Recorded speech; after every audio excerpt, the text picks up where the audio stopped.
మన ప్రభువైన యేసుక్రీస్తు పరిశుద్ధమైన నామములో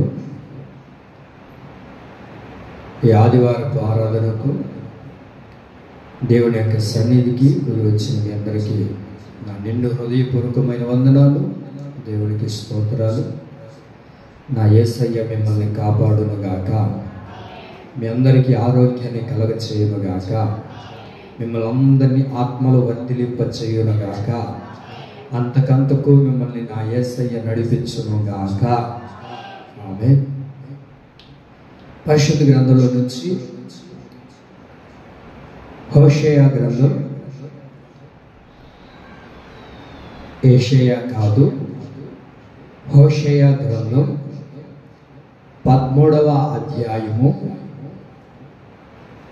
5వ వాక్యాన్ని చదువుకుందాం. Page number 751, page number. హోషేయ 13వ అధ్యాయము 5వ వాక్యం. మహాయండకు కాలిన అరణ్యములో నిన్ను స్నేహించిన వాడను నేనే. మరొకసారి, మహాయండకు కాలిన అరణ్యములో నిన్ను స్నేహించిన వాడను నేనే. తలెత్తి నా వైపు చూడండి.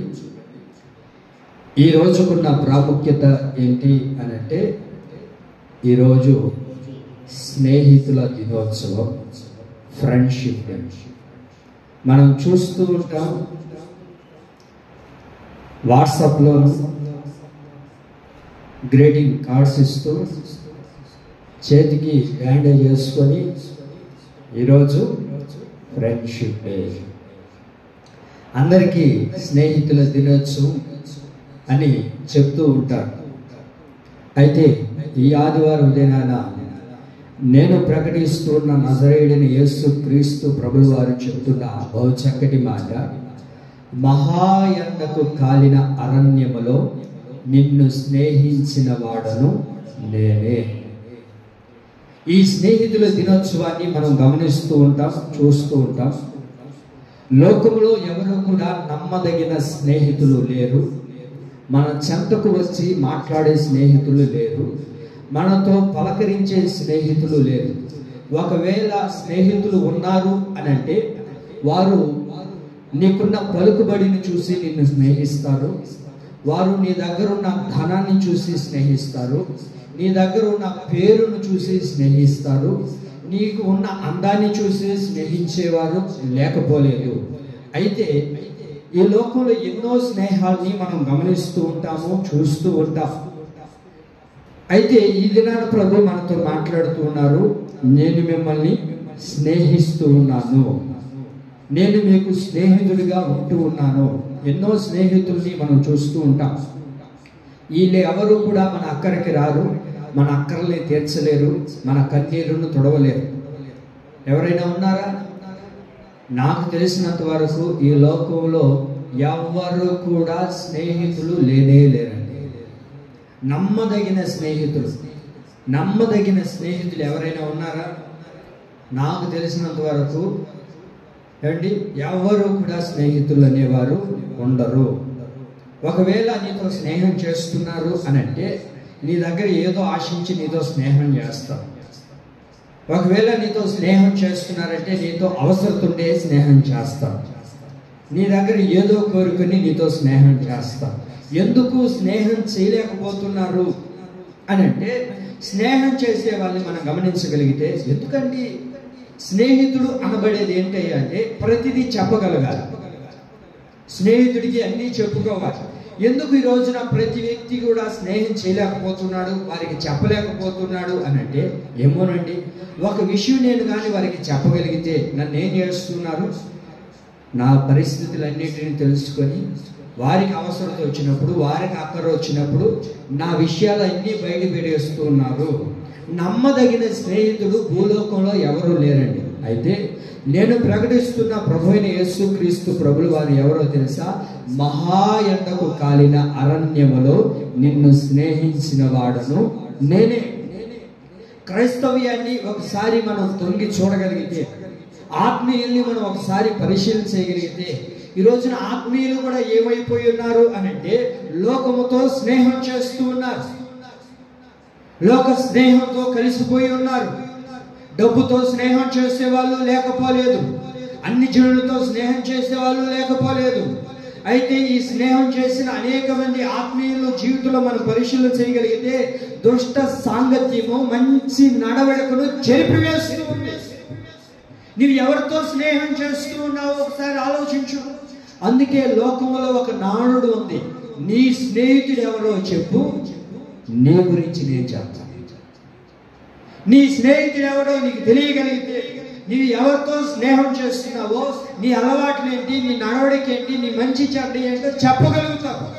కారణం ఏంటయ్యా అంటే నువ్వు దుష్ట సాంగత్యం చేస్తే దుష్ట సాంగత్యం మంచి నడవడికి ఏం చేస్తూ ఉంటుంది, చెడిపేస్తుందని కొరింథీ పత్రికలో రాయబడింది కదా. మరి ఎవరితో నువ్వు స్నేహం చేయగలుగుతున్నావు? ఈ రోజున చాలా మంది ఎవరితో స్నేహం చేస్తున్నారో చెప్పనా? కుక్కలతో స్నేహం చేసే వాళ్ళు ఉన్నారు. ఎవరితో స్నేహం చేస్తున్నారు? ఎవరితో స్నేహం చేస్తున్నారు? కుక్కలతో స్నేహం చేసే వాళ్ళు ఉన్నారు, పక్షులతో స్నేహం చేసే వాళ్ళు ఉన్నారు, కంప్యూటర్తో స్నేహం చేసే వాళ్ళు ఉన్నారు, డబ్బుతో స్నేహం చేసే వాళ్ళు ఉన్నారు, సెల్ ఫోన్తో స్నేహం చేసే వాళ్ళు ఉన్నారు. ఇలా రకరకాలైన వాటితో స్నేహం చేసే వాళ్ళు కూడా ఉన్నారు. మరి నీవు ఎవరితో స్నేహం చేయగలుగుతూ ఉన్నావు? దేవుడితో మనం స్నేహం చేయగలుగుతున్నామా? దేవుడితో మనం బాంధవ్యం కలిగి నడిపించబడగలుగుతూ ఉన్నామా? లోకంలో అన్నిటికన్నా మించిన గొప్ప బంధం ఏదైనా ఉంది అని అంటే అది స్నేహ బంధమేనండి. లోకంలో అన్నిటికన్నా మించిన గొప్ప బంధం ఏదైనా ఉంది అంటే అదేంటి? స్నేహ బంధమే. ఎందుకనంటే భర్తకి చెప్పలేనిటివి, పిల్లలకి చెప్పలేనిటివి, ఇంకా రక్త సంబంధికులకు చెప్పలేనిటివి, అన్నదమ్ముడికి చెప్పలేనిటివి, ఇరుగు పొరుగు వారికి చెప్పలేనిటివి మనం ఒకరికి చెప్పగలుగుతాం. ఎవరికి? అది మనం ఎవరినైతే ప్రాణంగా ప్రేమించిన స్నేహితుడని అనుకుంటూ ఉంటామే వాళ్ళకి ఫోన్ చేసి చెప్తాం. ఇంకా ఎంతసేపు మొదలు పెడతాం? రాత్రి కానీ మొదలు పెడితే ఉదయం 6 అవుతున్నా కూడా వదిలిపెట్టాం. గంటల తరబడి అంత నమ్మి అంత నమ్మకంతో కూడి నీ స్నేహితుడికి అన్నీ చెప్పిన తర్వాత ఒకనొక రోజున ఏదో మనస్పాతం వచ్చింది, ఏదో నీకు అక్కర వచ్చిందని నీకు కొంచెం డబ్బులు ఇవ్వలేదనో, లేకపోతే నీ మీద ఏదో దుష్కారంగా మాట్లాడారనో, లేకపోతే వ్యతిరేకంగా మాట్లాడారనో ఏమైపోతుందో తెలుసా? అప్పుడు నువ్వు ఏవైతే రహస్యమైన కార్యాలన్నీ చెప్పుంటావో, నీ రహస్యమైన విషయాలన్నీ చెప్పుంటావో ఆ రోజున వీడేస్తారు, బట్టబయలు నడి వీధిలో నిలబెట్టేస్తారు. అప్పుడు నువ్వు అంటావు, నిన్ను నమ్మాను, నేను నా స్నేహితుడు వాళ్ళని నమ్మాను, నా స్నేహితుడు వాళ్ళని నమ్మాను, నా విషయం ప్రతిదీ పోసుకొచ్చినట్లుగా నీకు చెప్పాను, నా భర్తకి చెప్పలేదు, నా పిల్లలకి చెప్పలేదు, నా అయిపోయిన వారికి కూడా నేను చెప్పలేదు, నేను ఇంతగా నిన్ను నమ్మి నీకు నా విషయాలన్నీ చెప్తే నువ్వేం చేసావు? నన్ను నడి వీధిలో నిలబెట్టావు అని చెప్పేవారిని కూడా మనం చూడగలుగుతున్నాం. అయితే ఈ దినాన మనం స్నేహం చేయాలి అని అంటే అది ఎవరో తెలుసా అండి? మన దేవునితోనే మనం స్నేహం చేసేవారిగా ఉండాలి. మనుషులతో కాదు మనం స్నేహం చేయాల్సింది. మనుషులతో స్నేహం చేస్తే మనం దేనికైతే దాసులుగా మార్చబడ్డామో, మనం దేంట్లో అయితే ఊరుకుపోయామో దానినే పలుమార్లు చెప్పి, దాన్నే పలు రకాలుగా చెప్పి మనం దూషించే వాళ్ళు ఉంటారు. అయితే నా యేసయ్య ఎవరో తెలుసా అండి? దాసులని పిలవగా స్నేహితులని పిలుస్తూ ఉన్నాడు. ఆమేన్. దాసులని పిలవట్లేదు. ఏ దాస్యానికైతే నువ్వు బానిసగా మార్చబడ్డావో, ఏ తాగుడనే బానిసత్వంలో నువ్వు నలిగిపోయి దాసుడుగా ఉన్నావో, అది నీకు పదే గుర్తు చేసే స్నేహితుడుగా ఈయన నిజ స్నేహితుడు. ఆమేన్. ఎవరైనా నిజ స్నేహితుడు. అందుకే షులోమితి అంటుంది, ఇతడే నా స్నేహితుడు. ఎవరైనా చెప్పండి, ఎవరైనా? ఇతడే నా స్నేహితుడు. షులోమితి ఎవరు లేరా నీకు అని అంటే ఎవరు లేరయ్యా. దేవుడు కోరుకుంటుంది ఏంటో తెలుసా? మహాయండకు కాలిన అరణ్యములో నిన్ను స్నేహించిన వాడు నేనే అన్నాడు అని అంటే లోకములో ఎవరు కూడా నీకు నమ్మదగిన స్నేహితులు లేరని.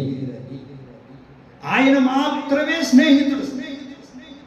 ఆయనను ఆయనను నమ్ముకోగలిగితే, ఆయనను నువ్వు స్నేహితుడిగా భావించుకోగలిగితే, ఆయనతో నువ్వు స్నేహం చేయగలిగితే, ఇతడే నా స్నేహితుడు. ఇతడే అని అంటే ఇంకెవరైనా ఉన్నట్లా చెప్పాలి.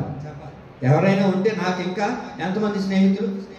నాకు బెస్ట్ ఫ్రెండ్, ఇంకా బెడ్ ఫ్రెండ్, ఇంకా కంచం ఫ్రెండ్, చెప్పండి మంచం ఫ్రెండ్. ఓ చాలా రకాల ఫ్రెండ్స్ ఉన్నారు. అయితే ఈ షులోమితికి ఎవరు లేరండి. ఎవరున్నారు చెప్పనా? ఆయన ఒక్కడే ఆమెకి స్నేహితుడిగా ఉన్నాడు. ఆమె ఈ దినాన ప్రభు మన దగ్గర నుంచి కోరుకుంటుంది ఏంటో తెలుసా? ఆయన ఒక్కడు మాత్రమే మనకేమై ఉండాలి? స్నేహితుడై ఉండాలి. మీరు చెప్పండి, మీకు తెలిసినంత వరకు లోకంలో కాదయ్యా, లోకంలో ఇంకా నమ్మదగిన స్నేహితులు ఉన్నారు అని చెప్పగలుగుతామా? ఎవరు లేరు. ఏ ఒక్కడు కూడా మనతో స్నేహం చేస్తున్నాడంటే మన దగ్గర ఏదో ఆశించి, మన దగ్గర ఏదో కోరుకొని, ఏమండి అలాంటి వారే ఉంటారే కానీ ఈ రోజునే స్నేహం గుర్తొస్తుంది కొంతమందికి. హాయ్ రా, బాగున్నావా? Okay bye, happy friendship day అయిపోయింది. ఇంకా ఆ స్నేహితుడు ఎలా ఉన్నాడో పరామర్శించడు, ఆ స్నేహితుడు మాట్లాడేది ఉండదు, వాడు సుఖ సంతోషాలను వెతికేది ఉండదు. ఈ ఒక్కరోజు మాత్రమే చూసే వాళ్ళు ఉన్నారు. నా దేవుడు ఎవరో తెలుసా? ఎక్కడ స్నేహం చేస్తున్నాడు తెలుసా? అన్నీ ఉన్నప్పుడు అందరు స్నేహం చేస్తారండి. ఇప్పుడు డబ్బు ఉన్నప్పుడు అందరు స్నేహం చేస్తారు, మంచి ఆరోగ్యం ఉన్నప్పుడు అందరూ స్నేహం చేస్తారు, మంచి హోదా ఉన్నప్పుడు అందరూ స్నేహం చేస్తారు. నువ్వు మంచం మీద పడో, లేకపోతే నిరుపేదగా నువ్వు నిలబడో, ఒక పూరు గుడిసెలో ఉండో, లేకపోతే ఒక బస్ స్టాండ్లో ఉండో, ఏమీ లేని పరిస్థితి, ఒక ఒంటరితనంలో నువ్వు నిలబడినప్పుడు నీతో ఎవరైనా స్నేహం చేస్తారా? మీరు ఎప్పుడైనా ఆ బస్ స్టాండ్ దగ్గరనో, లేకపోతే అక్కడక్కడ మనం చూస్తుంటాం వీధుల్లో తిరిగే వాళ్ళు, పేపర్లు ఎరుకునే వాళ్ళతోనో, లేకపోతే ఇలాంటి వాళ్ళతో ఎవరైనా స్నేహం చేస్తుంటారు? మీరు చేశారు ఎప్పుడైనా? అబద్ధాలు చెప్పాలి. అలాంటి వాళ్ళతో ఎప్పుడైనా మనం స్నేహం చేస్తుంటాం. ఎందుకు చేయమంటే వాళ్ళేం మనకి అక్కర రారుగా, వాళ్ళేం మనకి చేసి చేదోడు వాదోడుగా ఉండరుగా. అయితే నా యేసు ఎవరో తెలుసా? ఎక్కడ ఉన్నప్పుడు స్నేహం చేశాడో చెప్పనా? మహాయండకు కాలిన అరణ్యములో ఆయన ఏం చేశాడు? నీతో స్నేహితుడిగా ఉన్నాడు. మహాయండకు కాలిన అరణ్యములో, మహాయండకు కాలిన అరణ్యములో ఆయన నీతో స్నేహం చేయాలని. మహాయండకు కాలిన అరణ్యములో నీవు ఉన్నప్పుడు, అందరూ నిన్ను విడిచిపెట్టినప్పుడు, ఏకాకిగా నువ్వు బ్రతుకుతూ ఉన్నప్పుడు, ఒంటరితనంతో నువ్వు బ్రతుకుతున్నప్పుడు, కన్నీళ్లు మూసుకుపోయినప్పుడు, ఏ స్థితిలో నువ్వు నిలబడి ఉన్నావో అక్కడికి నా దేవుడు దిగి వచ్చి నీతో స్నేహం చేయబోతున్నాడు. ఆమె అందరూ విడిచిపెట్టిన మహాయండకు కాలిన ఎక్కడంట? అరణ్యములో. అరణ్యంలో ఎవరైనా వస్తారు? ఎవరైనా వచ్చి స్నేహం చేస్తారా? అరణ్యంలో నువ్వు ఒంటరిగా ఉన్నావని, అరణ్యంలో ఎండకు కాలిపోతున్నావని, అరణ్యంలో చెప్పులు లేక తిరుగుతున్నావని, అరణ్యంలో తిండి లేదని, అరణ్యంలో బాధపడుతున్నావని నీ దగ్గరికి వచ్చి నీతో పాటు ఆ అరణ్యంలో ఆ స్నేహం చేసిన వాళ్ళు ఎవరైనా ఉంటారండి? అయ్యో మా మెరిసి అరణ్యంలో బ్రతుకుతుందంట. అది కూడా ఎక్కడ? వర్షాకాలం అంటక. వర్షాకాలం అన్నా తిరగచ్చు, ఏం ఇబ్బంది లేదు ఎండలో. ఏమండి అరణ్యంలో వర్షం వస్తున్నా తిరగచ్చు, ఏం ఇబ్బంది లేదు. కానీ ఇది ఎక్కడ? అరణ్యంలో ఏముంటుంది? ఇసుక ఉంటుంది. అరణ్యంలో ఇసుక ఉంటుంది, ఆ ఎడారిలో ఇసుక ఉంటుంది. అక్కడ ఏమవుతుంది అంటే మహాయండ. ఎండ కాదంట, అది మహాయండ. ఆ ఎండలో ఏం చేస్తున్నాడో తెలుసా? దేవుడు మన కొరకు దిగి వచ్చి మనతో స్నేహం చేయడం ప్రారంభిస్తూ ఉన్నాడు. ఆమె ఎలాంటి పరిస్థితి ఇది అని అంటే, మహాయండ దేనికి సాదృశ్యంగా బైబిల్లో మనకు కనబడుతుందంటే శ్రమలకు సాదృశ్యంగా కనబడుతూ ఉంది. ఈ ఎండ దేనికి సాదృశ్యంగా ఉంది అంటే శ్రమలకు. ఇది శ్రమ కాదు, ఇది మహాశ్రమలు. ఏ శ్రమలు? ఇది మహాశ్రమలు. అందుకే యోబు భక్తుడు మాట మాట్లాడతారు, క్షమించాలి, యాకోబు ఒక మాట మాట్లాడతాడు. ఏమంటాడో తెలుసా? ఎండకు నేను క్షీణించిపోతుని అంటాడు. దేనికంట చెప్పాలి? దేనికి? ఎండకు నేను క్షీణించిపోయాను, కృషించిపోయాను, నలిగిపోయాను. నా పరిస్థితులు అలాగ వచ్చాయి. నా కుటుంబంలో కలుగుతున్న శ్రమలు, నా బిడ్డల ద్వారా కలుగుతున్న శ్రమలు, నా పరిస్థితులన్నీ తారుమారుగా మార్చబడిపోయి ఈ శ్రమలకు తట్టుకోలేక, ఈ ఎండకు తట్టుకోలేక నేనేమైపోయి ఉన్నానో తెలుసా? క్షీణించిపోయాను, కృషించిపోయాను, నలిగిపోతూ ఉన్నాను, వేసారిపోతూ ఉన్నాను. అలాంటి పరిస్థితుల్లో ఏమిటి దేవుడు ఏం చేస్తున్నాడో తెలుసా? మనతో స్నేహం చేస్తూ ఉన్నాడు. అందుకే దావీదు భక్తుడు అంటాడు, ఎండ దెబ్బకు తగిలిన ఒక గడ్డి ఎలాగైతే వాడిపోతుందో అలాగనే నేను వాడిపోయాను అంటాడు.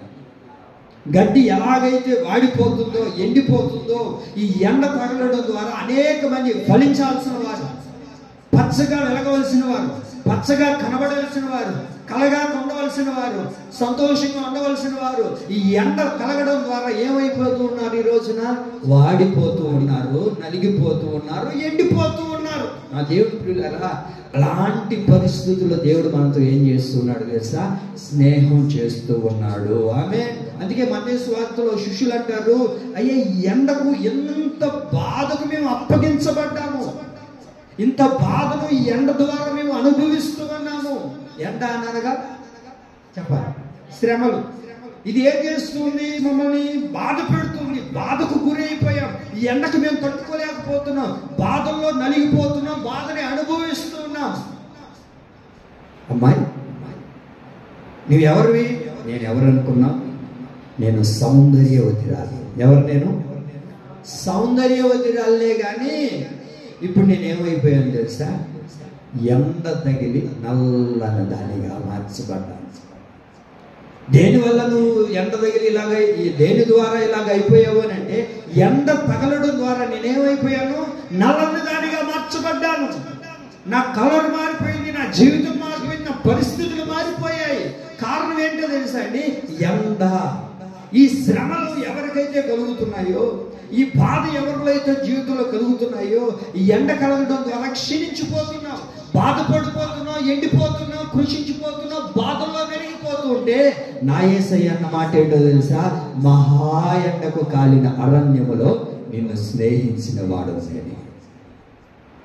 ఇలాంటి ఎండకు నువ్వు బాధపడుతున్నావేమో, ఇలాంటి ఎండ అనే పరిస్థితుల్లో నువ్వు నలిగిపోతూ, కృంగిపోతూ, కృషించిపోతూ, బాధపడుతూ, నీ సౌందర్యాన్ని పోగొట్టుకొని బాధనే నువ్వు అనుభవిస్తూ నలిగిపోతున్నావా? ఈ ఆదివారం దినాన నిజ స్నేహితుడైన యేసుక్రీస్తు ప్రభువారు నీ కొరకు దిగి వచ్చి మహా ఎండకు కాలిన అరణ్యములో నిన్ను స్నేహించబోతూ ఉన్నాడు. కొడతా ఒకసారి చప్పట్లు గట్టిగా. ఆగండి, మీరు చప్పట్లు కొడుతున్నారు కానీ చప్పట్లు కొట్టేది దేవుడి నామాన్ని మహిమపరచడానికి. అయితే మీరు ఎలా చప్పట్లు కొట్టాలి చెప్పనా? వింటున్నారా? ఎలా చప్పట్లు కొట్టాలంటే, సాధారణంగా మీ మధ్యలో ఉంటాడు. మీ మధ్యలో అంటే మీ ముందు కూర్చొని ఉంటాడు. వాడు మాకు పట్లగా బగిలిపోవాలి. సిగ్గులేని వాడికి ఏమైపోవాలి?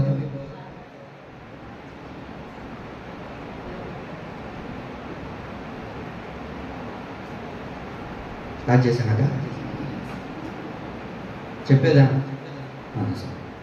అదే మీ పర్మిషన్ లేకుండా నేనేమన్నా చేయగలుగుతానా? ఇప్పుడు ఎవరున్నారు అక్క మన ముందు? వాడి చెప్పలు ఏమవ్వాలి?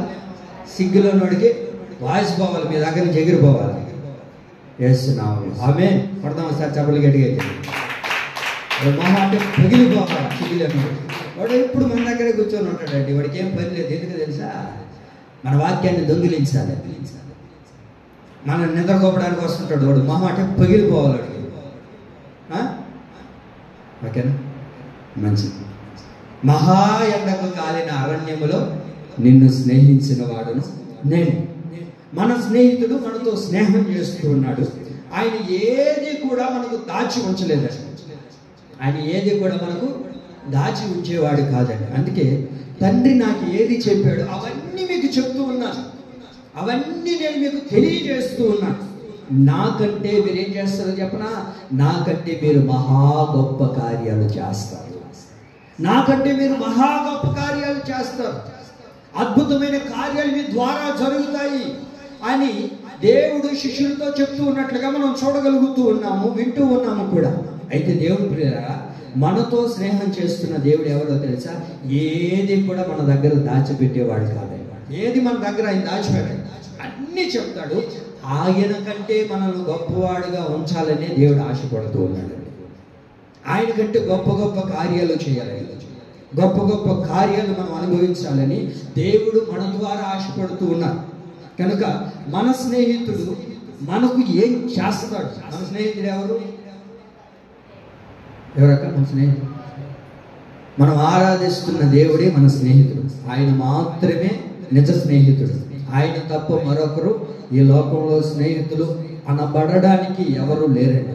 అయితే ఈ స్నేహితుడు మన జీవితంలో మనకి ఏం చేస్తాడు, ఏం చేయడానికి ఆయన మహా అరణ్యములో కాలుతున్న మన కొరకు దిగి వచ్చి మనతో స్నేహం చేస్తూ ఉన్నాడు అని అంటే, మొదటి మాట ఆయన మనతో చెప్తూ ఉన్నారు. ఆయన మనకు ఎందుకు స్నేహితుడిగా ఉన్నాడు, స్నేహితుడిగా ఉండి ఆయన మనకు ఏం చేస్తాడు అని అంటే, లూకా సువార్త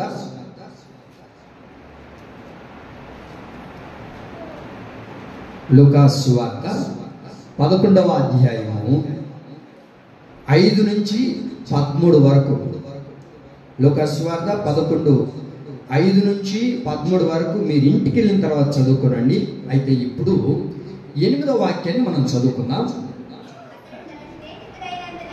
అతడు తన స్నేహితుడైనందున లేచి ఇయ్యకపోయినను అతడు సిగ్గుమాలి మాటి మాటికి అడుగుట వలనైనను లేచి అతనికి కావాల్సినవన్నీ ఇచ్చునని మీతో చెప్పుచున్నాను. అటువలే మీరును అడుగుడి మీకు ఇయ్యబడును, వెదకుడి మీకు దొరుకును, తట్టుడి మీకు తీయబడును. చాలా తలెత్తిన వైపు చూడండి. అతనికి కావలసినవన్నీ ఇచ్చును. ఏం చేశాడు? అతనికి కావాల్సినవన్నీ ఇస్తూ ఉన్నాడు. మన స్నేహితుడు మనకి ఏం చేస్తాడయ్యా అంటే, మనకు కావాల్సినవన్నీ ఇస్తాడని. చెప్పండి, మన స్నేహితుడు మనకి ఏం చేస్తాడు? కావలసినవన్నీ దేవుడు నీకు ఇవ్వబోతూ ఉన్నాడు. ఇక్కడ జరిగిన సందర్భాన్ని ఒకసారి మనం ఆలోచించగలిగితే, మీరు జాగ్రత్తగా నా వైపు చూడాలి, నా వైపు చూస్తూ వినాలి. అప్పటికే రాత్రి అయింది. పరుగున బస్ స్టాండ్కి వెళ్ళాడు. బస్ స్టాండ్కి వెళ్ళి అలా నిలబడగానే అప్పటికే చేయి జారిపోయింది లాస్ట్ బస్సు. ఇప్పుడు చీకటిలో నిలబడి ఉన్నాడు. ఎక్కడికి వెళ్ళాలో తెలియని పరిస్థితుల్లో ఉంటే వెంటనే తన స్నేహితుడు గుర్తుకొచ్చాడు. అతనికి గుర్తొచ్చి, వరే ఈ ఊరిలో నాకు ఒక స్నేహితుడు ఉన్నాడు కదా, వాడి దగ్గరికి వెళ్తాం, ఈ రాత్రి వాడి దగ్గర బస చేద్దాం, వాడి దగ్గర ఉందాం అని అనుకొని ఈ బస్సు దొరికిపోయిన స్నేహితుడు ఈ స్నేహితుడి దగ్గరకు వచ్చాడు. ఇంటికి వచ్చి తలుపు తట్టాడు. తలుపు తడుతూ ఉన్నాడు. ఎవరయ్యా? నేను రా, నీ స్నేహితుడిని. ఓ నువ్వా? రా. ఏమి ఇంత రాత్రిలో వచ్చావు? ఏం లేదురా, బస్ స్టాండ్కి వెళ్ళాను, బస్సు అయితే తప్పిపోయింది, వెంటనే నువ్వు నాకు గుర్తొచ్చావు, అందుకని నీ ఇంటికి నేను వచ్చాను. అవునా, సరే రా. ఏమన్నా తిన్నావా? మాట వరుసగా అంటాంగా ఎప్పుడైనా. ఏమంటాం? తింటారా, తాగుతారా, కూర్చుంటారా అంటే ఏమని అర్థం? కూర్చోకుండా వెళ్ళిపోండి అని అర్థం. ఎవరైనా ఇంటికి వచ్చినప్పుడు ఏమనాలి? నీళ్ళు తాగుతావా, సస్తావా? ఎందుకు మా మౌనంగా ఉంటారు? చెప్పండి. తాగుతావా, తింటావా, కూర్చుంటావా అని అడగకూడదు. నీళ్ళు తెచ్చి ముందర పెట్టాలి, అంతేనా? భోజనం తెచ్చి ముందు కూర్చొని పెట్టాలి, తినండి అనాలే. కానీ తింటారా, తాగుతారా, ఉంటారా అంటే ఉండకూడదనే కదా. కొమ్మని లేక బాగా పెట్టాం కదా ఇది. సరే, మాట వరుసగా అన్నాడు. ఏం బాబు తిన్నావరా? ఎడ చేసావు ఏంటి? సరే కూర్చో, ఏమన్నా తిన్నావా అని అంటే, ఏం తినలేదురా. తినలేదా? ఇప్పుడు నా ఇంట్లో కూడా నీకు పెట్టడానికి ఏమీ లేదే. ఏదైనా తీసుకొని వచ్చి ఏదో ఫ్రూట్స్ లేకపోతే ఏదో ఒకటి చేద్దామంటే ఇంట్లో టమాటోలు కూడా లేవే. టమాటోలు రేటు పెరిగిపోయినాయి. బయటికి వెళ్దామంటే అంగడి మూసుకుంటారు. ఇప్పుడు ఏం చేయాలి? అబ్బా, చికెన్ అన్నం చేద్దామంటే చికెన్ అంగడోడు కూడా మూసేసుకుంటాడు. ఇప్పుడు ఏం చేయాలి? సరే ఇక్కడే ఉండరు, నాకు ఒక మంచి స్నేహితుడు అన్నాడు, వాడి ఇంటికి వెళ్తాడు. ఇక్కడ జరిగిన సందర్భాన్ని మీకు వివరిస్తున్నాను. ఇక్కడే కూర్చొని నాకు కూడా ఒక స్నేహితుడు అన్నాడు, వాడి దగ్గరికి వెళ్ళి నీకు కొంచెం ఆహారం పట్టుకొని వస్తానని పరిగెత్తుకుంటూ ఆ ఇంటికి వెళ్ళాడండి. ఆ ఇంటికి వెళ్ళి తలుపు తడుతూ ఉన్నాడు. ఎవరదే? నేను రా, నేను నీ స్నేహితుడిని, తలుపు కొడగాకు, ఆగు. ఏందో చెప్పు. ఏం లేదురా, నా ఇంటికి నా స్నేహితుడు ఒకడు వచ్చాడు, చాలా బెస్ట్ ఫ్రెండ్, నీకన్నా ఎక్కువ కాదులే, కాకపోతే వాడు వచ్చాడు, వాడు ఏం తినలేదంట. మరి నీ దగ్గర ఏదైనా ఉంటే పెట్టకూడదు? నా దగ్గర ఏం లేదు, కానీ నువ్వు వెళ్ళు, ఏదైనా ఉంటే ఉదయం చూసుకుందాం, ఉదయం ఇస్తాను. అది కాదురా, ఇవ్వరా, నాకు నా స్నేహితుడు వచ్చాడు, వాడికి పెట్టాలి కదా, నేను వెళ్తే బాగుండు, పరువు పోతుంది, వాడు నలుగురిలో 4 మాటలు చెప్తాడు, నేను వాడికాడు చాలా గొప్ప మాటలు చెప్పొచ్చాను, నీ గురించి చాలా పొగిడాను, మరి ఇప్పుడు ఎట్ట ఒకటి ఇవ్వాలంటే నేను ఇప్పుడు ఏమి ఇవ్వలేను. ఎందుకయ్యా అంటే సాయంత్రం మా ఇంట్లో ఒక చిన్న గొడవ జరిగింది. సాయంత్రం ఏం జరిగింది అంటే మన ఇంట్లో జరుగుతుంటాయి కాబట్టి, సాయంత్రం మా ఇంట్లో గొడవ జరిగిందా, మా ముఖ మీద పాపం, ఎప్పుడెప్పుడు అని బ్యాగ్ చదువుకొని అంత సూట్కేసు, గొడవ పెట్టుకుందామా వెళ్ళిపోతామా, ఏదో ఒకటి టమోటాలు దాకపోయినా కూడా వెళ్ళిపోతుంది మా ఆయన. అలాంటి ఆమెతో సంసారం చేస్తుంటుంది. మరి ఏం చేద్దాం? అడగదామంటే కోపం, ఏదైనా అన్నే కోపం. అలాంటి పరిస్థితుల్లో ఉందే, ఇప్పుడు ఏం చేయాలి? కాబట్టి వెళ్ళిపోయింది ఆ మనిషి. మీరు వింటున్నారా? నిద్రపోతున్నారా? ఆ మనిషి ఏమైంది? ఇప్పుడు అమ్మవారింటికి వెళ్ళింది, పోయేది బిడ్డలు తీసుకొని పోయిందంటే లేదు. ఏం చేసింది? ఆ బిడ్డల్ని నా నెత్తి మీద దోసిపోయింది. ఇప్పుడు నేనేం చేయాలి? వాళ్ళకి స్నానాలు చేపించి, వాళ్ళకి తిండి పెట్టి, వాళ్ళని నిద్రగూపేలా ఇయ్యాలి. ఇప్పుడు కానీ నేను లేచి వచ్చానా, ఇప్పుడు ఆ 2 బిడ్డలు కూడా లేచిపోతాను. ఇప్పుడు మళ్ళీ వారిని నిద్రగోపాలంటే నా వల్లగా నేను ఇప్పటికే చాలా కృంగిపోయాను. నువ్వు ఏమన్నా అనుకో బ్రదర్, నువ్వేమనుకున్నా స్నేహితుడా, నువ్వు నాకు ఇప్పుడు ఏం చేయాలి తెలుసా? ఎన్ని ఇవ్వాలో తెలుసా? నాకు ఒక 3 రొట్టెలు ఇవ్వు. ఏంటంట? 3 రొట్టెలు ఇవ్వు అని మాటికి అడుగుతూ ఉన్నాడు, సిగ్గు వదిలి అడుగుతూ ఉన్నాడండి. అడగడాన్ని బట్టి ఆ స్నేహితుడు వచ్చా, ఎందుకు వచ్చింది వీడితో గొడవ, వీళ్ళు లేస్తే అన్న వీళ్ళు పోరు దొరుకోవచ్చు, కానీ వీడు పోరు దొరుకోలేకపోతున్నాడు. ఊరికే ఫోన్ కొడుతుంటారు కొంతమంది, స్విచ్ ఆపినా కూడా. అలాగా స్విచ్ ఆపేసినా కూడా భర్త కొడతారు, ఆయన ఆపేసినా కూడా కొడుకు కొడుతుంటారు. చూసారా? మీ అమ్మ, మీ స్నేహితుడు, మీ నాన్న వాళ్ళు ఫోన్ చేస్తున్నారమ్మా, ఊరికే ఫోన్ చేస్తున్నారమ్మా, ఎందుమా ఇది మనం తట్టుకోలేకపోతున్నావు, నువ్వెందుకు స్విచ్ ఆపినావు? అట్లాగా ఆ స్నేహితుడు కదా ఏం చేశాడో చెప్పనా, లేచి వాడి పోరు తట్టుకోలేక తలుపు తీసి వాడికి ఏం కావాలో అండి, వాడు ఏమడిగాడు? 3 రొట్టెలు ఇవ్వయ్యా అని అడిగితే వాడికి ఏం చేశాడు? అక్కడ అతనికి కావలసినంత ఇచ్చాడు. ఆమేన్. కావలసినంత అతనికి ఇచ్చాడు. మరి ఈ దినాన దేవుని సన్నిధికి వచ్చింది నీవు, మహా అరణ్యములకు కాలుతున్న, అరణ్యములో నడిపించబడుతున్న, నీతో స్నేహం చేస్తున్న దేవుడు ఎవరో తెలుసా? నీకు కావలసినంత ఇచ్చే దేవుడు. ఆమె నువ్వు ఎంత అడుగుతావో, నువ్వు ఏది అడుగుతావో దానికంటే అత్యధికముగా నీకు కావలసినంత ఇచ్చే దేవుడు ఆయన. మరి అలాంటి స్నేహితుడే వాడికి ఇచ్చినప్పుడు మీరు నన్ను అడగడం ద్వారా నేను మీకు ఇవ్వకుండా ఉంటానా? నేను మీకు ఇవ్వకుండా వెళ్ళిపోతానా? మీరు ఏదైతే అడుగుతారో, మీరు ఏదైతే కోరుకుంటారో, మీరు ఏదైతే కావాలని నా దగ్గరకు వచ్చి అడుగుతూ ఉంటారో, నేనేం చేస్తాను? దాన్ని మీకు ఇస్తాను. మీరు అడగాలి. మనం ఏం చేయాలండి? అడగాలి. ఏమడిగాడు అతను? ఒక 3 రొట్టెలు నాకు ఇవ్వయ్యా అని అడిగాడు. ఈ 3 రొట్టెలను మనం ఒకసారి ఆలోచించగలిగితే ఎన్ని అడుగుతున్నాడు స్నేహితుడిని? చెప్పాలి. 3 రొట్టెలు నాకు కావాలి, 3 రొట్టెలు నాకు ఇవ్వయ్యా అని అడుగుతూ ఉన్నాడు. ఈ 3 రొట్టెలు ఆత్మ, ప్రాణ, శరీరాల గురించి, అయ్యా ఈ 3 రొట్టెలు నాకు కావాలి.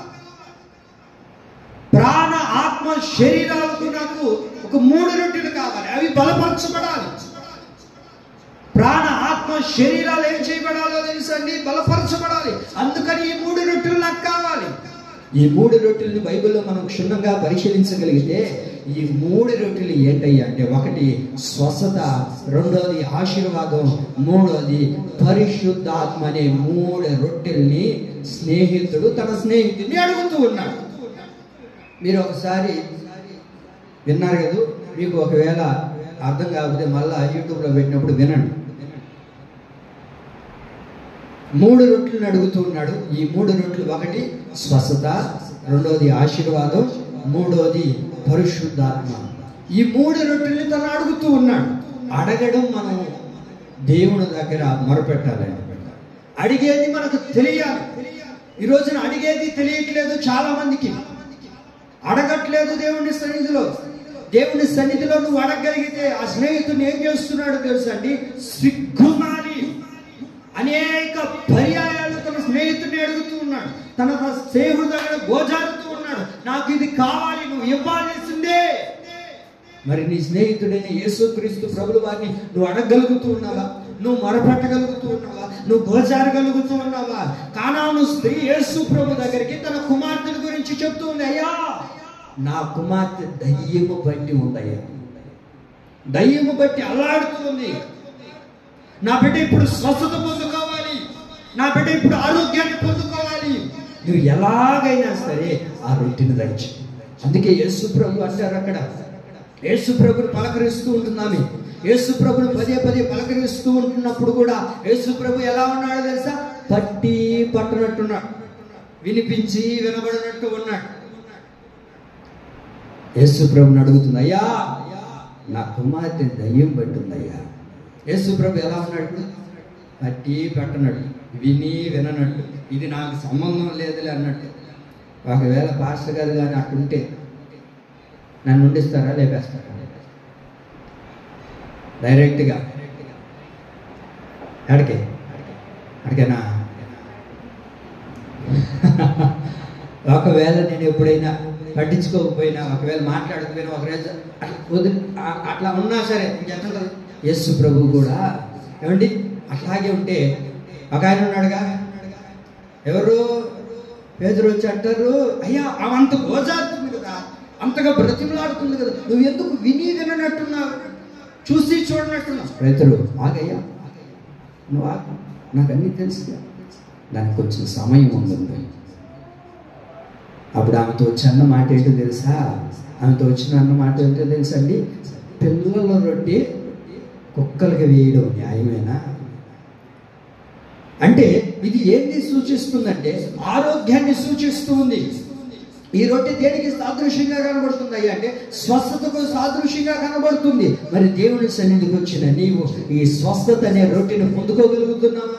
అడగగలుగుతున్నావా? గోచారగలుగుతున్నావా? దేవుని పాదాలు పట్టుకొని దేవుని సన్నిధిలో మొరపెట్టగలుగుతూ ఉన్నావా?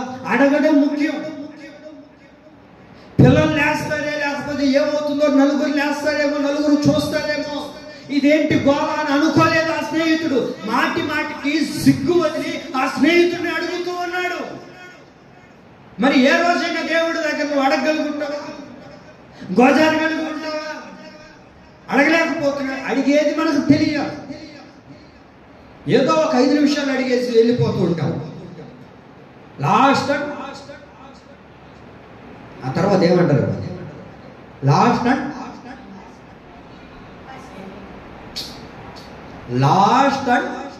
ఫైనల్ నువ్వు ఇస్తావా? ఇవి ఇంతతో ప్రార్థనే ఆపేస్తా. లాస్ట్ అండ్ ఫైనల్లోని దేవుడి దగ్గర చెప్పకూడదండి, గోజాలి, అడగాలి. ఆ స్వస్థత పొందుకునేంత వరకు, ఆ రొట్టె నీ దగ్గరకు వచ్చేంత వరకు, అది నువ్వు చూసేంత వరకు, నువ్వు అది అనుభవించేంత వరకు దేవుడి దగ్గర అడుగుతూనే ఉండాలి. ఆడేం చేస్తూ ఉన్నాడు, ఎవరితో నాకు సంబంధం లేదు, నాకు నువ్వు తలుపు తెరిచి ఇచ్చేంత వరకు అడుగుతూనే ఉన్నాడు. మరి దేవుడిని అడగగలుగుతున్నావా? హిజ్కియా ఏం చేస్తున్నాడో మనకు బాగా తెలుసు. దేవుని సన్నిధిలో స్వస్థత పొందుకునేంత వరకు దేవుని సన్నిధిలో గోజారుతూ ఉన్నాడు, దేవుని అడుగుతూ ఉన్నాడు, దేవుడి దగ్గర మొరపెడుతూ ఉన్నాడు. ఆ స్వస్థత రాకుండా పోయిందా? ఆరోగ్యం రాకుండా పోయిందా? దేవుని అడిగాడు కనుకనే హిజ్కియాకి దేవుడు ఏం చేశాడు? ఆ స్వస్థత, ఆరోగ్యాన్ని కలగజేశాడు. యేసు ప్రభు అరణ్యములో కొండ మీద ప్రసంగాన్ని చేసిన అప్పటికే 3 రోజులు అయిపోయింది. 3 రోజులు అయిపోయిన తర్వాత మీ దగ్గర ఏదైనా ఉందా, మీ దగ్గర ఏమైనా ఉందా అని అంటే ఒక్కడు కూడా మా దగ్గర ఇది ఉంది అది ఉంది అని ఎవడు చెప్పలేదు. కానీ ఒకే ఒక చిన్న పిల్లవాడు మాత్రం నా దగ్గర 5 రొట్టెలు 2 చిన్న చేపలు ఉన్నాయి, సరే పట్టుకురా. వాటిని ఏం చేశాడు దేవుడు? ఆశీర్వదించాడు. ఆమేన్. వాటిని ఏం చేశాడు దేవుడు? ఆశీర్వదించాడు. పురుషులు ఎంతమంది ఉన్నారు? 5,000 మంది ఉన్నారు. మరి పిల్లలు అండి, ఆ స్త్రీలు, అక్కడికి వచ్చిన వృద్ధాప్యం కలిగిన వారు, వీళ్ళందరూ కలుపుకుంటే ఎంతోమంది లక్షల ప్రజలు ఉంటారేమో. అయితే నా దేవుని ప్రియులారా, ఆ రొట్టెలను దేవుడు ఏం చేశాడు? ఆశీర్వదించడం ప్రారంభించాడు.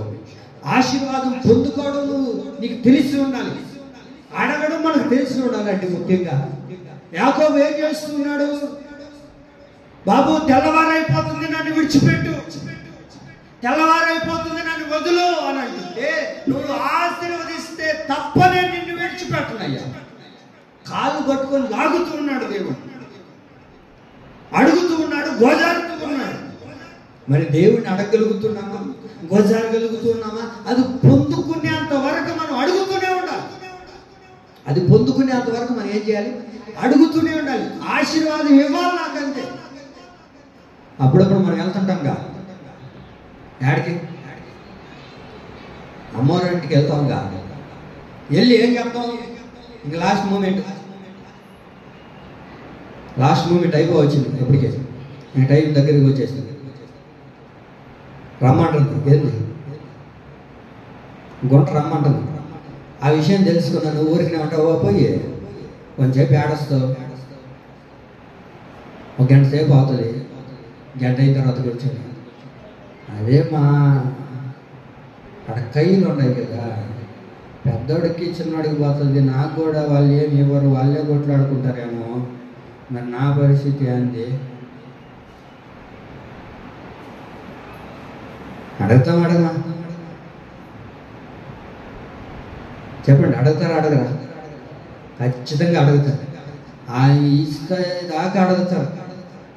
వాళ్ళిద్దరిని పిలిచి కొడుకుని కూర్చోబెట్టి, రే చెల్లి కదరా, ఎంత కొంత తీయనరా, సరేలే అని వాళ్ళు అడిగి అంతవరకు, వాళ్ళు చెప్పేంతవరకు మనం చెప్తామా లేదా? అడగతామా లేదా? మరి యాకోబు చేసింది అదేనండి. ఆశీర్వాదం పొందుకునేంత వరకు అడుగుతూనే ఉన్నాడు. నువ్వు అడగగలుగుతున్నావా దేవుని సన్నిధిలో? దేవుని పాదాలు పట్టుకొని నన్ను ఆశీర్వదించు ప్రభు అని ఆ రొట్టె కొరకు ఎదురు చూడగలుగుతూ ఉన్నావా? ఆ స్నేహితుడు తను ఇచ్చేంత వరకు ఏం చేస్తూ ఉన్నాడు? అడుగుతూ ఉన్నాడు. అడుగుడి మీకు ఇవ్వబడును, తట్టుడి మీకు తెరవబడును, వెతుకుడి మీకు దొరుకునని దేవుడు చెప్పాడు కదా. మరి దేవుడి దగ్గర అడగగలుగుతున్నామా? దేవుడి దగ్గర వెతకగలుగుతున్నామా? దేవుడి దగ్గర తట్టగలుగుతూ ఉన్నావా? మహారణ్యములో నడిపించబడుతున్న మనతో ఆయన స్నేహం చేసింది ఎందుకో తెలుసండి? నీకు కావలసినంత ఇవ్వడానికి. ఆమేన్. యాకోబు ఆశీర్వదించబడే అంత వరకు దేవుని విడిచిపెట్టలేదు, దేవుని వదిలి వెళ్ళిపోలేదు. నా దేవుని ప్రియులారా, దేవుడు నిన్ను ఆశీర్వదించడానికే దిగి వచ్చి ఉన్నాడు. ఆ ఆశీర్వాదాన్ని పొందుకునే మనం వెళుదుము గాక. మూడోది ఏం చెప్పాను? పరిశుద్ధాత్మ అనే రొట్టెని మనము పొందుకోవాలి. ఆ వచనాల్లోనే కిందగా మనం చూడగలిగితే, లూకాసు వార్తలోనే కింద వచనాలు మనం చూడగలిగితే, పరలోకమందున్న మీ తండ్రి తాను అడుగు వారికి పరిశుద్ధాత్మను ఎంతో నిశ్చయముగా అనుగ్రహించును. ఇది మూడో రొట్టె. పరిశుద్ధాత్మను మనం అడగగలుగుతున్నామా? పరిశుద్ధాత్మ శక్తితో మనం నింపబడగలుగుతున్నామా? దేవుని శక్తితో మనం నింపబడాలని అడగగలుగుతున్నామా? దేవుని అడిగేవారిగా ఉండాలి. ఎప్పుడు అడుగుతున్నాం? ఎప్పుడైనా దేవుని యొక్క వాక్యం మనం గట్టిగా తాకినప్పుడు అప్పుడు దేవుని ఆత్మను అడుగుతూ ఉన్నాం. శనివారం వచ్చినప్పుడు ఆత్మను అడుగుతూ ఉన్నాం. ఆదివారం వచ్చినప్పుడు మాత్రమే అడగగలుగుతున్నామే కానీ ఆ తర్వాత పరిశుద్ధాత్మ అనుభవంలో మనం నడిపించబడలేకపోతున్నాం. పరిశుద్ధాత్మ శక్తితో నింపబడలేకపోతున్నాం. ఆత్మపూర్ణంగా మనం మార్చబడలేకపోతున్నాం. నా దేవుని ప్రియులారా, ఇక్కడ 3 రొట్టెలు తాను అడుగుచూ ఉన్నాడు. ఒకటి స్వస్థత, రెండోది ఆరోగ్యం, మూడోది పరిశుద్ధాత్మ శక్తి. ఇది నువ్వు పొందుకోగలిగితే నీకు కావాల్సినవన్నీ కూడా దేవుడు నీకు ఇవ్వడం ప్రారంభిస్తాడు. అయితే మనకు అడగడం రావాలి. అడగడం రాకనే ఈ రోజున చాలా మంది ఆరోగ్యాన్ని పొందుకోలేకపోతున్నారు, స్వస్థతను పొందుకోలేకపోతున్నారు, ఆశీర్వాదాన్ని పొందుకోలేకపోతున్నారు, పరిశుద్ధాత్మ శక్తిని పొందుకోలేకపోతున్నారు. కారణం ఏంటయ్యా అంటే నీకేం రావట్లేదు, అడగడం రావట్లేదు, అడిగేది రావట్లేదు, అడగలేకపోతున్నావు, తృప్తిగా అడగలేకపోతున్నావు, దేవుడు ఇచ్చేంత వరకు అడగలేకపోతున్నావు. అర్ధరాత్రి వెళ్ళి నా స్నేహితుడు ఏం చేస్తున్నాడు, ఇచ్చే అంత వాటకు మాటి మాటికి సిగ్గు విడిచి ఏం చేస్తున్నాడంట, అడుగుచూ ఉన్నాడట. మరి మన స్నేహితుని మనం అడగలుగుతున్నామా? మన స్నేహితుడు చెంతకు వచ్చిన మనము ప్రభువా నాకు ఇది కావాలి, నాకు ఇది ఇవ్వు, ఇది నాకు చెయ్యి అని దేవుడిని అడిగేవారిగా మనం ఉండగలుగుతున్నామా? ఆ స్నేహితుడు ఎందుకయ్యా ఉన్నాడు, లేకంటే నీకు ఏమి కావాలో నీకు అంతా కూడా ఇవ్వడానికి నీతో స్నేహం చేసుకున్నప్పుడు ఆయనతో నువ్వు అడగడం ప్రారంభించాలి. అడగాలి, అడిగితే దేవుడు ఇస్తాడు. మనం అప్పుడప్పుడు ఏంటాం, అడగనదే అమ్మాయినా అన్నం పెట్టదంట, అడగనిదే అమ్మాయినా అన్నం పెడతదా? ఏమనుకుంటుంది, ఎక్కడో ఒకటి తెలిసి వచ్చి ఉంటావులే అని అనుకుంటుంది. అడిగితేనేగా. మరి నా దేవుని సన్నిధికి వచ్చిన నీవు దేవుడిని అడగగలుగుతున్నావు? దేవుడు ఇచ్చేంత వరకు మాటి మాటికి ఎంతసేపు అడగగలుగుతున్నావు? ఎంతసేపు మొరపెట్టగలుగుతున్నావు? ఎంతసేపు ప్రార్థన చేయగలుగుతున్నావు? ఒక గంట సేపు అయినా దేవుని సన్నిధిలో కూర్చొని అడగగలుగుతున్నావా? దేవుని సన్నిధిలో కూర్చొని గోజాడగలుగుతున్నావా? అయ్యా నా భర్త పరిస్థితి ఏంటి, నా బిడ్డల పరిస్థితి ఏంటి, నా కుటుంబ పరిస్థితి ఏంటి, నా జీవిత పరిస్థితి ఏంటి, నాకు ఇదేనా, నాకు ఇవ్వాలి ప్రభు, నువ్వు దేవుని గట్టిగా అడగగలుగుతున్నావా? ఏదో ఒక 5 నిమిషాలు ప్రార్థన చేస్తున్నావు, ఏదో నామకార్థికి దేవుడిని అడుగుతున్నావే కానీ దేవుని సన్నిధిలో అడిగిన దాన్ని పొందుకునే అంతవరకు. ఆ స్నేహితుడు ఏం చేశాడు, వెళ్ళిపోయాడు. ఉదయాన్ని ఇస్తానులే రాబు అంటే వెళ్ళిపోయాడండి. ఏం చేశాడు? ఆ స్నేహితుడు ఇచ్చేంత వరకు ఏం చేస్తున్నాడు, అతన్ని మాటి మాటికి అడుగుతూనే ఉన్నాడు, తలుపు కొడుతూనే ఉన్నాడు. నా దేవుని పిల్లరా, ఈ దినాన దేవుని సన్నిధికి వచ్చిన నీవేం చేయాలో తెలుసా? దేవుణ్ణి అడిగినప్పుడు దేవుడు ఖచ్చితంగా నీకు ఇవ్వడం ప్రారంభిస్తాడు. ఆమేన్. మత్తయి సువార్త 20వ అధ్యాయము 13వ వాక్యాన్ని చదువుకుందాం. మహా అరణ్యముకు కాలిన అరణ్యములో నిన్ను స్నేహించిన వాడు నేనే అంటున్న ఈ స్నేహితుడు మన జీవితంలో ఏం చేస్తాడయ్యా అని అంటే, మనకు కావలసినవన్నీ ఇస్తాడు. రెండవదిగా మనం చూడగలిగితే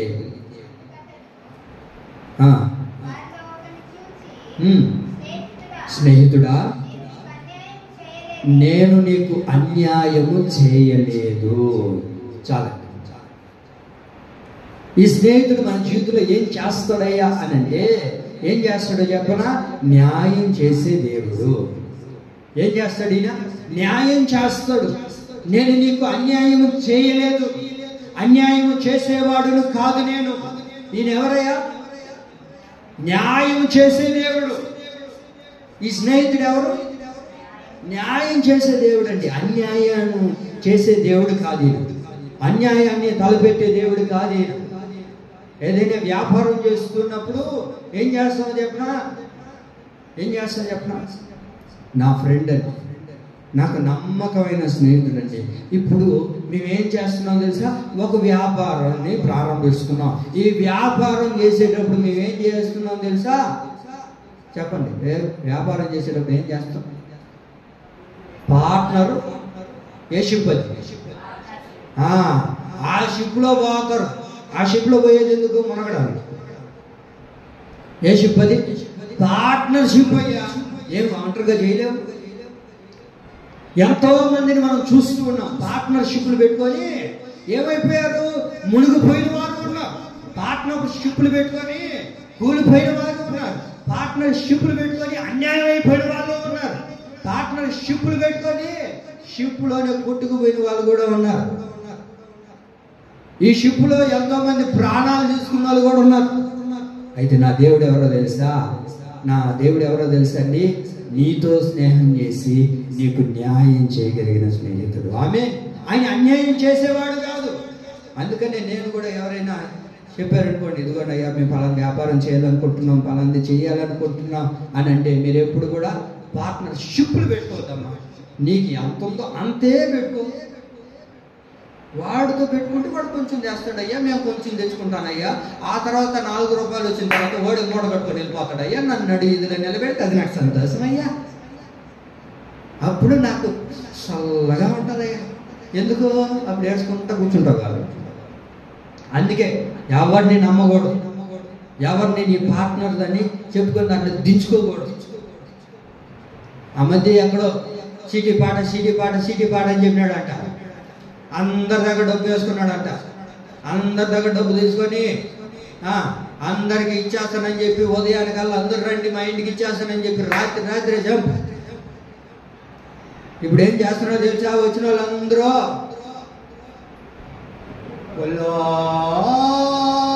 అని ఆడుతున్నారు పోలీస్ స్టేషన్ కాడ కూర్చొని. ఎవరు పెట్టుకోమన్నాడు నిన్న? అయ్యేది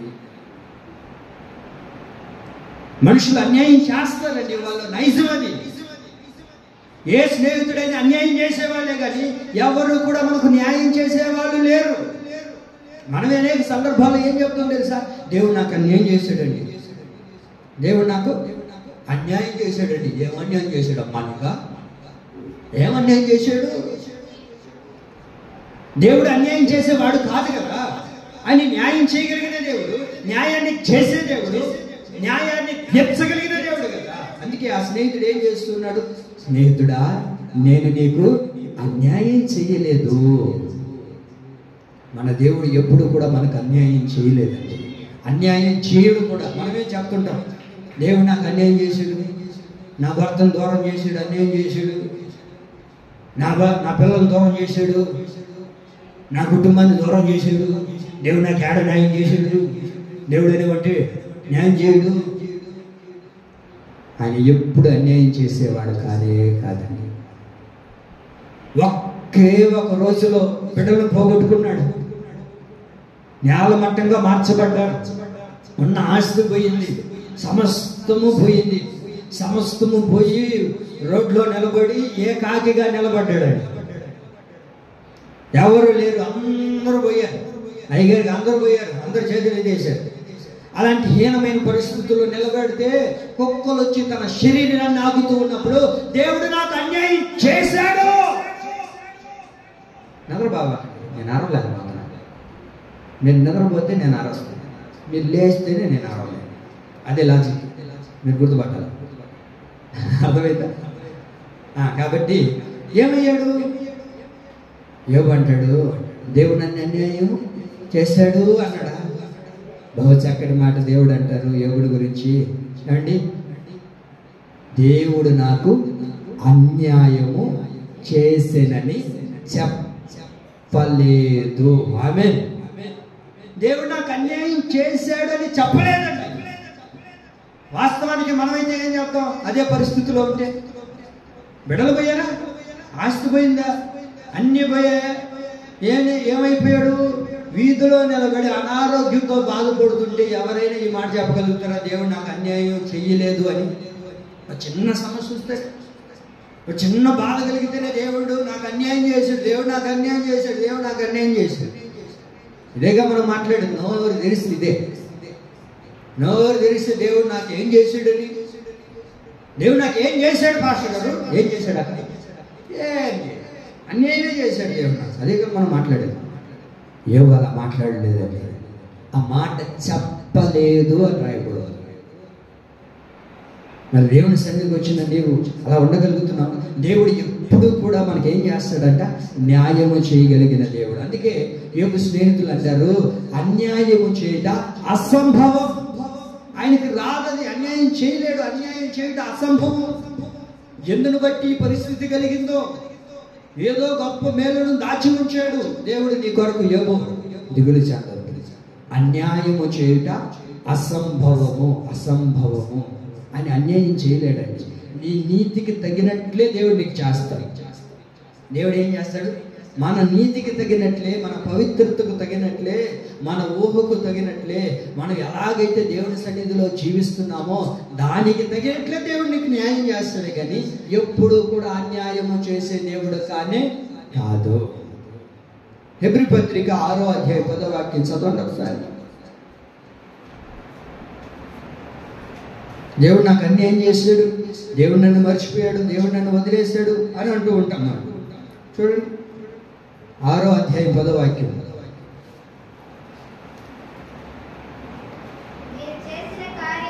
మీరు చేసిన కార్యమును మీరు పరిశుద్ధులకు ఉపకారము చేసి ఇంకనూ ఉపచారము చేయించు ఉండుట చేత తన నామమును బట్టి చూపిన ప్రేమను మరుచటకు దేవుడు అన్యాయస్తుడు కాదు. నువ్వు దేవుని సన్నిధికి వచ్చి నువ్వు ఏది ఉపచారం చేసావో, ఏ ఉపకార్యాన్ని దేవుని సన్నిధిలో నువ్వు చేసావో దానిని మరిచిపోవడానికి ఆయన అన్యాయమైన దేవుడు కాదు, అన్యాయస్తుడు కాదు ఆయన. నువ్వు దేవుని సన్నిధికి వచ్చి ఏది చేసావో, నీ సేవకుడి కొరకు నువ్వు ఏం చేసావో, దేవుని మందిరం కొరకు నువ్వు ఏం చేసావో అది మర్చిపోవడానికి ఆయన అన్యాయస్తుడైన దేవుడు కాదు.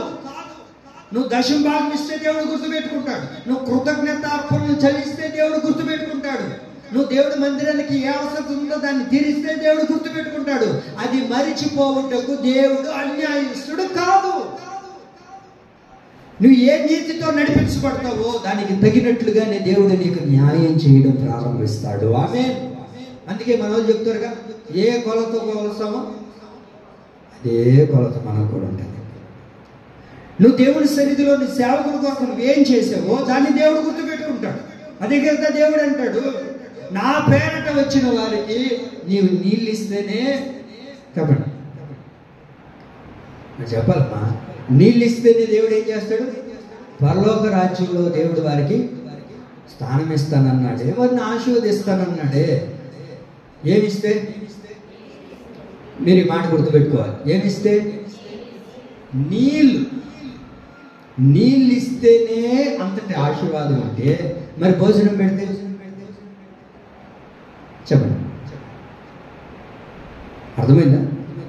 నీళ్ళకి అంతుంటే మరి భోజనం పెడితే ఇంకెంత? వాళ్ళ అవసరతలు తీరిస్తే ఇంకెంత? వాళ్ళకి కావాల్సినవి మనం గుర్తుపెట్టి మనం తెస్తే ఇంకెంత? మందిరానికి ఏం కావాలో అది తెస్తే మనకెంత? అది మర్చిపోవుటకు ఆయన అన్యాయస్తుడైన దేవుడు కాదు. నువ్వు దేవుని సన్నిధిలో ఏ ఉపచారం చేసావో, ఏ ఉపకారం చేసావో ఆయన మర్చిపోవుటకు అన్యాయస్తుడైన దేవుడు కాదు. నువ్వు మందిరానికి వచ్చి ఏమండి ఆ చీపురు ఎత్తుకొని అలా మందిరాన్ని వచ్చినా కూడా దాన్ని మర్చిపోవుటకు అన్యాయస్తుడైన దేవుడు కాదు ఆయన. మందిరానికి వచ్చినప్పుడు ఒక చాప మడత పెట్టి అక్కడ పెడితే కూడా దాన్ని దేవుడు మర్చిపోడు. అవన్నీ మనకెందుకు ఉంటాయి? ఆమేన్. ఇంగ్లీష్ ఎందుకు కూర్చోండాలి? వాడమే కాదు మన పని. ఆయన మర్చిపోతాడా నువ్వేం చేసావో? మనుషులైతే మర్చిపోతాడు. మరి దేవుని సన్నిధిలో ఏ ఉపకారం చేసావో, ఏ ఉపచారం చేసావో, ఏ పరిచర్యలు చేసావో వాటన్నిటిని దేవుడు గుర్తుపెట్టుకొని నీకు న్యాయం చేస్తాడు. అని అన్యాయస్తుడైన దేవుడు కాదండి, అన్యాయస్తుడైన దేవుడు కాదు. నువ్వు దేవుడి మందిరానికి వచ్చినప్పుడు ఏ చిన్న పని నువ్వు చేసినా, ఏ చిన్న కార్యక్రమాన్ని నువ్వు తలపెట్టినా దేవుని యొక్క సన్నిధిలో వచ్చే ప్రభువులు అక్కడ ఉంటే దాన్ని ఎత్తి ఏమండి అక్కడ బయట పెట్టినా సరే దానికి తగిన ప్రతిఫలాన్ని నా దేవుడు నీకు అనుగ్రహిస్తాడు. నువ్వు చేపలు ఎత్తుతున్నావా, నువ్వు కుర్చీలు ఎత్తి పెట్టావా, నువ్వు ఊడ్చావా, ఫ్యాన్ ఆపేవా, లైట్లు ఆపినావా, ప్రతిదీ దేవుడి సన్నిధిలో ఏది నువ్వు చేసినా, ఏ ఉపచారం చేసినా, ఏ పరిచర్య నువ్వు చేసినా అది నా దేవుడు మరిచిపోవుటకు అన్యాయస్తుడైన దేవుడు కానే కాదు. ఆయన అన్యాయం చేయడండి, అది అసంభవం. ఆయన మర్చిపోలేడు. నువ్వు ఏది చేసినా ఆయన మర్చిపోడు. ఎవరైనా ఏదైనా చేస్తేనే మనం ఎంత గుర్తుపెట్టుకుంటాం అని. మరి దేవుడి సన్నిధిలో ఆయన మందిరం కొరకు నువ్వు ఎంత చేస్తున్నావు? ఆయన సేవకుల కొరకు నువ్వు ఏం చేయగలుగుతున్నావు? ఆయన మందిరం కొరకు నువ్వు ఏం చేర్చి పెడుతున్నావు? నువ్వు చేయగలిగితే ఆయన మరిచిపోవుటకు అన్యాయస్తుడైన దేవుడు కాదు. ఆయన ఎప్పుడు కూడా మన జీవితంలో అన్యాయం చేయడండి, ఆయన న్యాయమే చేస్తాడు. మూడో మాట చెప్పి నేను ముగిస్తాను. మహా అరణ్యములో బ్రతుకుతున్న మనలతో దేవుడు స్నేహం చేస్తూ ఉన్నాడు. ఏం చేస్తాడయ్యా ఈ స్నేహితుడు అని అంటే మనకు కావాల్సినంత ఇస్తాడు. రెండోది న్యాయం చేస్తాడు. మూడోది మాట చెప్పి నేను ముగిస్తాను. యోహాను సువార్త 11వ అధ్యాయము, యోహాను సువార్త 11వ అధ్యాయము 11వ వాక్యాన్ని మనం చూద్దాం.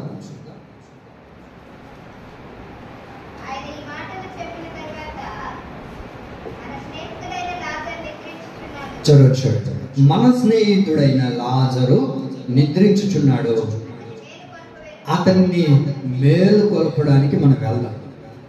చాలా ఏం చెప్తున్నారు ఇక్కడ? యేసుక్రీస్తు ప్రభువు వారు వక్కారించి పేరు పెట్టి మన స్నేహితుడైన లాజరు. బైబిల్లో ముగ్గురు వ్యక్తుల్ని పేరు పెట్టి నా స్నేహితులు అన్నారు దేవుడు. ఒకటి అబ్రహాము నా స్నేహితుడు అంటారు, మోషే నా స్నేహితుడు అంటారు. ఆ తర్వాత క్రొత్త నిబంధనకు వచ్చేసరికి లాజరు నా స్నేహితుడు. లాజరు నా స్నేహితుడు. అతడు ఏం చేస్తూ ఉన్నాడు? నిద్రించుచూ ఉన్నాడు కనుక అతను ఏం చేయాలి? మేలు కొల్పడానికి మనం వెళ్దాం. అక్కడ లాజరు ఏం చేస్తూ ఉన్నాడు? నిద్రపోతూ ఉన్నాడు, నిద్రిస్తూ ఉన్నాడు కనుక అతని దగ్గరికి మనం వెళ్ళి ఏం చేద్దాం తెలుసా? అతనికి మేలు కొల్పుదాం. ఈ దేవుడు ఎవరో తెలుసా? ఈ స్నేహితుడు ఎవరో తెలుసా? మనం మరణించినా సరే, ఆ మరణంలో మనం పడుకో ఉన్నా సరే, మన స్నేహితుడు మన కొరకు ఆకాశం నుంచి దిగి వచ్చి ఆయన రాకడలో మనల్ని మేల్కొలుపుతాడు. ఈయన ఎవరో తెలుసండి? మనం చనిపోతే మన కొరకు దిగి వచ్చి ఆయన రాకడలో వచ్చినప్పుడు ఆయన మనల్ని ఏం చేస్తాడు తెలుసా? మేల్కొలుపుతాడు. నిద్రలో నుంచి లేపుతాడు. అందరినీ లేపుతాడు అంటే అందరినీ లేపడు. ఎవరైతే మరణించి ఉన్నారో మరణించిన వారిని దేవుడు ఏం చేస్తాడు తెలుసా? ఆయన స్నేహితులుగా ఉన్న వారందరినీ ఏం చేస్తాడు చెప్పడా? పేరు పెట్టి లేపడం ప్రారంభిస్తాడు. కనురెప్పపాటులోనే ఆయన స్నేహితులుగా ఉన్న వారందరూ మరణించినా సరే దేవుడు ఏం చేస్తాడు? వాళ్ళని లేపడం ప్రారంభిస్తాడు. ఈరోజు నువ్వు సజీవంగా ఉన్నావు. ఏదో ఒక రోజున రెండు భూమిలో కలిసిపోవలసిన వారిని. అలా కలిసిపోయిన తర్వాత దేవుడు రాకడ వచ్చినప్పుడు మనం మరణించినా సరే దేవుడు మనం ఏం చేస్తాడు తెలుసా? మేలు కొలపడం ప్రారంభిస్తాడు. ఏంటి మాస్టర్ గారు సుమ్మా అంటే ఆదివారం మందిరానికి వస్తే మరణాన్ని గురించి చెప్తున్నాడు అనుకోవద్దు. మనం మరణించినా దేవుడు మనం ఏం చేస్తాడు చెప్పిన? మేలు కొలపడం ప్రారంభిస్తాడు. మేలు కొలపడం ప్రారంభిస్తాడు. దేవుడు మధ్యాకాశంలోనికి దిగి వచ్చినప్పుడు కనురెప్ప బాటలో ఎవరైతే నిద్రించి ఉన్నారో వారందరినీ దేవుడు ఏం చేస్తాడు? లేపడం ప్రారంభిస్తాడు, మేలు కొలపడం ప్రారంభిస్తాడు.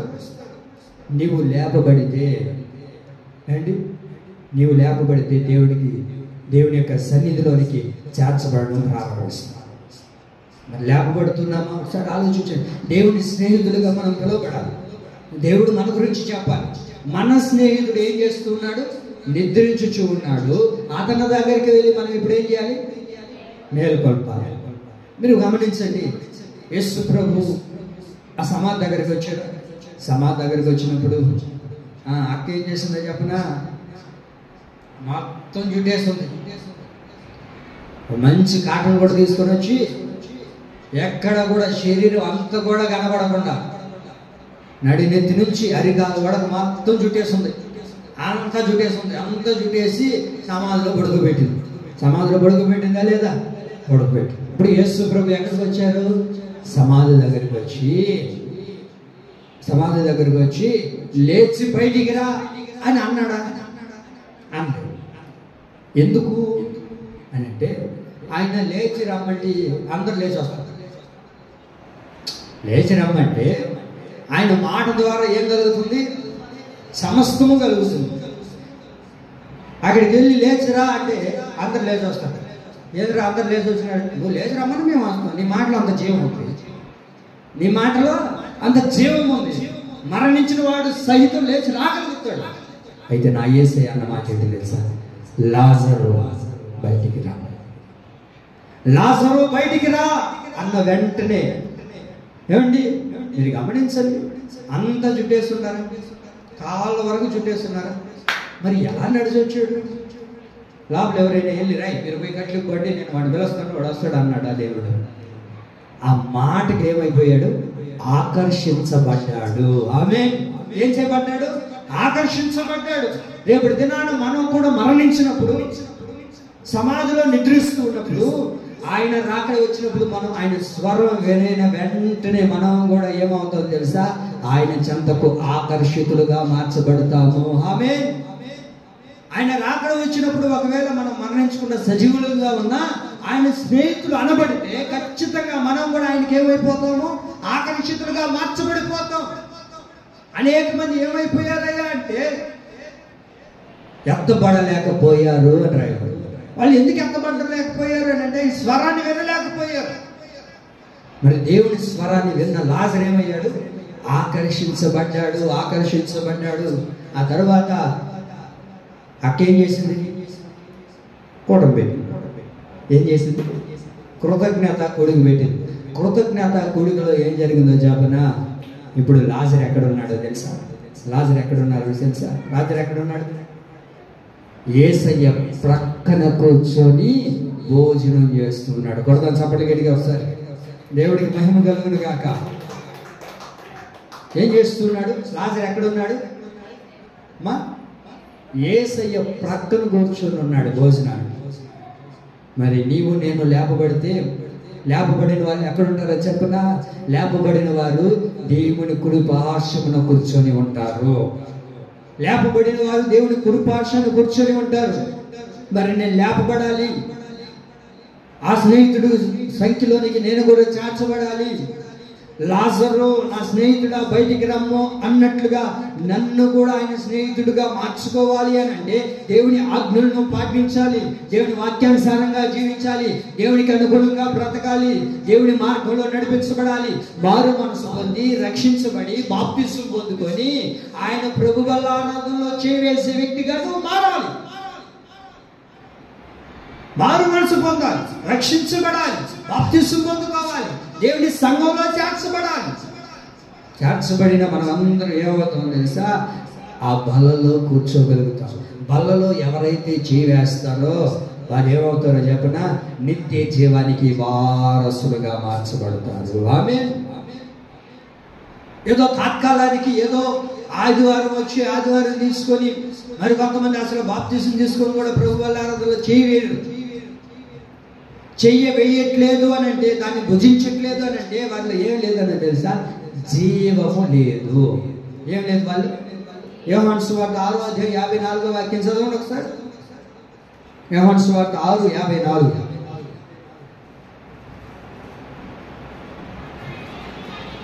నా శరీరము తిని నా రక్తము త్రాగువాడే నిత్య జీవం గలవాడు. అంత్య దినమున నేను వారిని ఏం చేస్తాను? లేపుతాను. నువ్వు ప్రభు వల్ల ఆరాధనలో చేయాలి. ప్రభు వల్ల ఆరాధనలో నువ్వు వేసినప్పుడే, దానిలో పాలు పోగులు పొందినప్పుడే దేవుడు నిన్ను ఏం చేస్తాడు తెలుసా? నిత్య జీవానికి వారసుడిగా చేస్తాడు. అంత్య దినముల్లో వారందరినీ దేవుడు ఏం చేస్తాడు? లేపడం ప్రారంభిస్తాడు. ఈ రోజున చాలా మంది దేవుడి సన్నిధికి దూరం అయిపోయి, ప్రభు వల్ల ఆరాధన దూరం అయిపోయి దాంట్లో చేయలేక కారణం ఏంటయ్యా అంటే వారిలో ఏముండదో చెప్పనా? జీవం ఉండదు. వారిలో జీవం ఉండదు. రేపటి దినాన వాళ్ళు గతించిపోయిన తర్వాత అంత్య దినంలో వారు లేపబడట్లేదు అని అంటే కారణం ఏంటో చెప్పనా? వాళ్ళు ఎక్కడ పాలు పంపులు పొందలేదు, ఆయన శరీరంలో పాలు పంపులు పొందలేకపోయారండి. ఈ దినాన దేవుని సన్నిధికి వచ్చిన నీవైనా నేనైనా సరే, దేవుని సన్నిధికి వచ్చిన మనము మారు మనసు పొంది బాప్తిసం పొందుకొని దేవుని సన్నిధిలో చేర్చబడి ఆ రక్త మాంసంలో చేవేసి దానిని భుజించే వారిగా మనం ఉందుముగాక. అలా భుజించిన తర్వాత మనం ఏమవుతాము? అంత్య దినమున లేపబడతాం. మనం లేపబడతాం. మరి లేపబడిన వారు ఏమవుతారో చెప్పనా? ఆయన రాజసింహాసనము ఎదుట కూర్చోగలుగుతారు. లాజరు ఏమయ్యారు? ఆయన ఎదుట, ఆయన ప్రక్కనే కూర్చోనున్నాడు. మరి నీవు నేను లేపబడిన తర్వాత ఆయనతో పాటు యుగ యుగాలు మనము ఏలుబడి చేయదుముగాక. ఆమె 3 విషయాలు ఇక్కడ మనం గమనించగలుగుతున్నాం. మనతో స్నేహం చేసే దేవుడు మనకేం చేస్తాడంటే మనకు కావాల్సినంత ఇస్తాడు, న్యాయం చేస్తాడు, మనల్ని మేల్కొల్పుతాడు. ఏం చేస్తాడు ఆయన? మనల్ని మేల్కొల్పుతాడు. మహాయండ కాలిన అరణ్యములో నిన్ను స్నేహించిన వాడును నేనే అన్న దేవుడు ఈ మాటలు మన వినికిడిలో స్థిరపరిచి నీళ్ళు కట్టి ఫలింప చేయునుగాక. ఆమేన్. ఆమేన్.